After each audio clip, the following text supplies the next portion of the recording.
ಏನಾಗಿಲ್ಲ ನೋಡಿ, ಬದುಕಿದ್ದೀನಿ ನೀನು. ಆ ದೇವ್ರಿಗೂ ಕೂಡ ಇಷ್ಟ ಇಲ್ಲ ರೀ ನಿಮ್ಮನ್ನ ದೂರ ಮಾಡೋದಕ್ಕೆ. ನನಗೇನೂ ಆಗಿಲ್ಲ ಬಿಡಿ, ಏನೂ ಆಗಿಲ್ಲ. ನೀವು ಸಮಾಧಾನ ಮಾಡ್ಕೊಳ್ಳಿ. ಅಪ್ಪ ಬನ್ನಿ ಹೋಗೋಣ. ಹರ್ಷಿತಾ ನಿಂತ್ಕೊಳಮ್ಮ. ಏನಪ್ಪ? ಬನ್ನಿ ಅಂಗಡಿಗೆ ಹೋಗೋಣ. ಅಲ್ಲಮ್ಮ ಹರ್ಷಿತಾ, ಅದು ಅಪ್ಪ ನೀವು ಹೇಳಿದ ಪ್ಲಾನ್ ಇದೇನೇನಪ್ಪ? ಯಾಕಪ್ಪ ಹೀಗೆ ಮಾಡಿದ್ರಿ? ಲಕ್ಷ್ಮಿ ಸಾಯಿಸೋದಕ್ಕೆ ನೀವು ಹಾವನ್ ಬಿಟ್ಟಿದ್ರಾ? ಅದು ಅದು ನಿನ್ನೊಳಿದಕ್ಕೆ ಮಗಳೇ. ಅಪ್ಪ ನೀವು ಬೆಳಿಗ್ಗೆ ಲಕ್ಷ್ಮಿನ ಕೊಲ್ತೀನಿ ಅಂತ ಹೇಳಿದ್ಮೇಲೆ ನೀವು ನನಗೆ ಅಷ್ಟೊಂದೇನು ಅನಿಸ್ಲಿಲ್ಲ ಅಪ್ಪ. ಯಾಕಂದ್ರೆ ನನಗೆ ರವಿ ಮೇಲೆ ಆಸೆ ಇತ್ತು, ಲಕ್ಷ್ಮಿ ಮೇಲೆ ಅಷ್ಟೇ ನನಗೆ ಪ್ರೀತಿ ಇರಲಿಲ್ಲ. ಅವಳು ಏನು ಅಂತ ನನಗೆ ಗೊತ್ತಿರಲಿಲ್ಲಪ್ಪ. ರವಿ ಅವ್ರು ಯಾವಾಗಲೂ ಹೇಳ್ತಿದ್ರಲ್ಲ, ಲಕ್ಷ್ಮಿ ಅಂದ್ರೆ ನನ್ನ ಜೀವ, ಅವಳಂದ್ರೆ ನನಗೆ ತುಂಬಾ ಇಷ್ಟ ಅಂತ. ಯಾಕೆ ಅಂತ ನನಗೆ ಇವಾಗ ಗೊತ್ತಾಯ್ತು. ಅವರಿಬ್ಬರ ಮಧ್ಯದಲ್ಲಿರೋ ಸಂಬಂಧ ಅಂತದ್ದು, ಅವ್ರ ಪ್ರೀತಿ ಆಗಿದೆ. ಇಲ್ಲಪ್ಪ, ನನಗೆ ರವಿ ಬೇಡ, ನನಗೆ ರವಿ ಬೇಡಪ್ಪ. ನನಗೆ ಅವರಿಬ್ಬರು ದೂರ ಮಾಡೋದಕ್ಕೆ ನನಗೆ ಇಷ್ಟ ಇಲ್ಲ. ಹರ್ಷಿತಾ ಏನಮ್ಮ ಹೇಳ್ತಿದ್ಯಾ ನೀನು? ಅಂತ ಬುದ್ಧಿವಂತ ಇರೋ ಹುಡುಗನ ನೀನ್ ಬೇಡ ಅಂತಿದ್ಯಾ?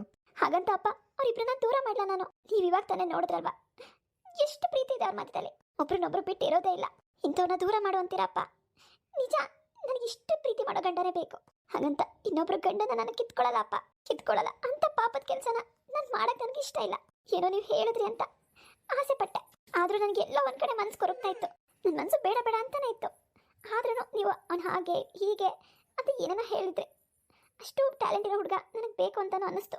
ಆಮೇಲೆ ನಮ್ಮ ವ್ಯಾಪಾರ ಕೂಡ ದುಡ್ಡು ಮಾಡ್ಬೋದು ಅಂತ ಅನ್ನಿಸ್ತು. ಆದರೆ ಇಲ್ಲಪ್ಪ, ಇಲ್ಲ, ನಾನು ತಪ್ಪು ಮಾಡಿಬಿಟ್ಟೆ ಅಪ್ಪ, ತಪ್ಪು ಮಾಡಿಬಿಟ್ಟೆ. ನೀವು ಅಷ್ಟೇ ಅಪ್ಪ, ದಯವಿಟ್ಟು ದುಡ್ಡಿನ ವ್ಯಾಮೋಹಕ್ಕೆ ಅವರಿಬ್ಬರನ್ನ ದೂರ ಮಾಡಬೇಡಿ, ಅವ್ರ ಕಷ್ಟಗಳನ್ನ ಕೊಡಬೇಡಿ ಅಪ್ಪ.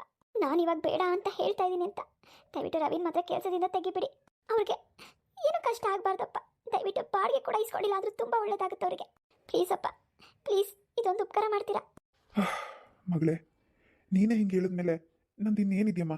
ನೀನು ಚೆನ್ನಾಗಿರ್ಲಿ ಅಂತ ನಾನು ಈ ನಿರ್ಧಾರ ಮಾಡಿದೆ.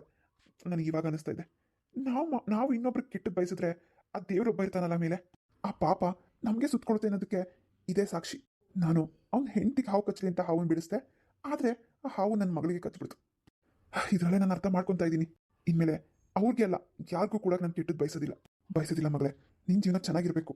ನಾನು ಮಾಡಬಾರ್ದು ಪಾಪಗಳನ್ನ ಮಾಡಿದ್ರೆ ನನ್ನ ಮಗಳ ಜೀವನ ಹೇಗೆ ಚೆನ್ನಾಗಿರುತ್ತೆ? ಇಲ್ಲ ಮಗಳೇ, ಇಲ್ಲ, ಏನೋ ಬುದ್ಧಿ ಕೆಟ್ಟಿ ಇಂಥ ಕೆಲಸ ಮಾಡಿದೆ ಅಂತ ಅನ್ಸುತ್ತೆ. ಆ ದೇವರು ಯಾರಿಗೂ ತೊಂದರೆ ಮಾಡಲಿಲ್ಲ, ಇದರಿಂದ ಯಾರ ಜೀವಕ್ಕೂ ಏನೂ ಆಗಲಿಲ್ಲ. ನಡಿ ಮಗಳೇ, ಅಂಗಡಿಗೆ ಹೋಗೋಣ, ನಡಿ. ರವಿ ಬೇಕಾದ್ರೆ ಒಂದೆರಡು ದಿನ ಅವ್ನ ಹೆಂಡತಿ ಜೊತೆ ಇರಲಿ, ಆಮೇಲೆ ಕೆಲ್ಸಕ್ಕೆ ಬರಲಿ. ಸರಿಯಪ್ಪ, ಬನ್ನಿ ಹೋಗೋಣ. ಹೇಳ್ರಮ್ಮ, ಎಲ್ಲ ಸತ್ಯನೂ ಬಾಯ್ ಬಿಡ್ಬೇಕೀಗ. ಇನ್ನು ಎಷ್ಟು ಜನಕ್ಕೆ ಈ ರೀತಿ ಮೋಸ ಮಾಡಿದ್ದೀರಾ? ಎಷ್ಟು ಆಸ್ತಿನ ದರೋಡೆ ಮಾಡಿದ್ದೀರಾ? ಹೇಳಿ, ಯಾರ್ಯಾರ ಜೀವನನ, ಯಾರ್ಯಾರ ಸಂಸಾರನ ಬೀದಿ ಪಾಲ್ ಮಾಡಿದ್ದೀರಾ ಅಂತ ಬಾಯ್ ಬಿಡ್ಬೇಕು ಇವಾಗ. ಅಯ್ಯಯ್ಯೋ, ಇಲ್ಲ ಸರ್, ನಾವು ಯಾರ ಜೀವನನ ಹಾಳು ಮಾಡಿಲ್ಲ. ಇದೇ ಮೊದಲನೇ ಬಾರಿ ಮಾಡ್ತಿರೋ ಕೆಲಸ ಮಾಡ್ಬಿಡ್ವಿ. ದಯವಿಟ್ಟು ನಮ್ಮನ್ನ ಜೈಲಿಗೆ ಹಾಕ್ಬೇಡಿ, ದಯವಿಟ್ಟು ಕ್ಷಮಿಸ್ಬಿಡಿ, ಬಿಟ್ಬಿಡಿ ನಮ್ಮನ್ನ.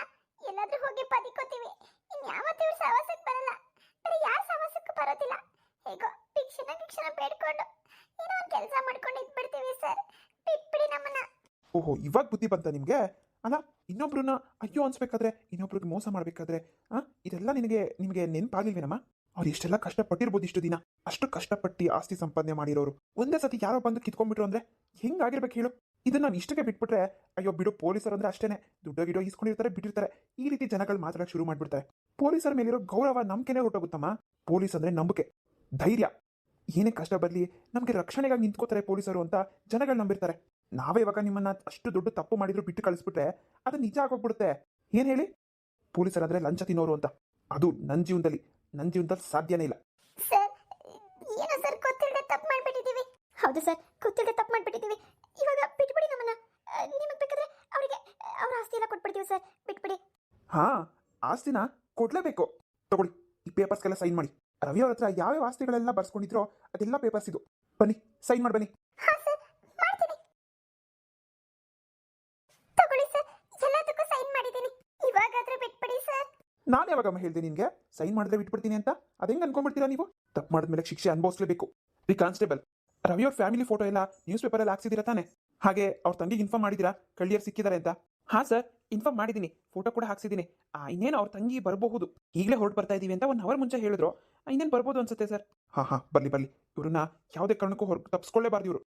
ಬಿಡಿ ಸರ್, ಇಲ್ಲಿಂದ ತಪ್ಪಿಸ್ಕೊಂಡೋಗಕ್ಕೆ ಹೇಗೆ ಸಾಧ್ಯ? ಅದೇನೋ ನಿಜ, ಆದಷ್ಟು ಬೇಗ ರವಿ ಮತ್ತು ಅವ್ರ ಫ್ಯಾಮಿಲಿಯವ್ರನ್ನ ಹುಡುಕ್ಲೇಬೇಕು. ಹುಡುಕೊಟ್ಟವ್ರಿಗೆ 10,000 ರೂಪಾಯಿ ಬಹುಮಾನ ಅಂತ ಹಾಕ್ಬಿಡಿ. ಹಾಂ ಸರ್, ಆಯಿತು, ಹಾಕ್ಸಿದ್ದೀನಿ. ಅಯ್ಯೋ ಪಾಪಿ, ಏನೇ ನೀನು ಇಂಥ ಕೆಲಸನ ಮಾಡೋದು? ಅಲ್ಲ, ಮೋಸ ಮಾಡೋದಕ್ಕಾದ್ರೂ ಹೇಗೆ ಮನ್ಸು ಬಂತು ನಿನಗೆ? ಅದು ಅದು ಶಿಲ್ಪ. ಅಯ್ಯೋ ಮುಚ್ಚ ಬಾಯಿ, ಇನ್ನೊಂದ್ಸತಿ ಶಿಲ್ಪ ಗಿಲ್ಪ ಅಂತ ಕರೆದ್ರೆ ನೋಡು, ನೀನು ಯಾರು ಅಂತ ನನಗೆ ಗೊತ್ತೇ ಇಲ್ಲ.